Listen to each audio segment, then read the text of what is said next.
ہیں ان پر تجھے کچھ قدرت نہیں کہ ان کو گناہ میں ڈال سکے. ہاں بد راہوں میں سے جو تیرے پیچھے چل پڑے، اور ان سب کے وعدے کی جگہ جہنم ہے. اس کے 7 دروازے ہیں، ہر ایک دروازے کے لیے ان میں سے الگ الگ حصہ ہے. جو متقی ہیں وہ باغوں اور چشموں میں ہوں گے.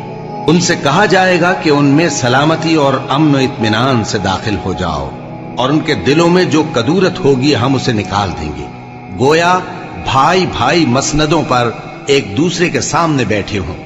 نہ ان کو وہاں کوئی تکلیف پہنچے گی اور نہ وہ وہاں سے نکالے جائیں گے. اے پیغمبر، میرے بندوں کو بتا دو کہ میں بڑا بخشنے والا ہوں، بڑا مہربان ہوں، اور یہ کہ میرا عذاب بھی درد دینے والا عذاب ہے. اور ان کو ابراہیم کے مہمانوں کا احوال سنا دو. جب وہ ابراہیم کے پاس آئے تو سلام کہا. انہوں نے کہا کہ ہمیں تو تم سے ڈر لگتا ہے. مہمانوں نے کہا کہ ڈریے نہیں، ہم آپ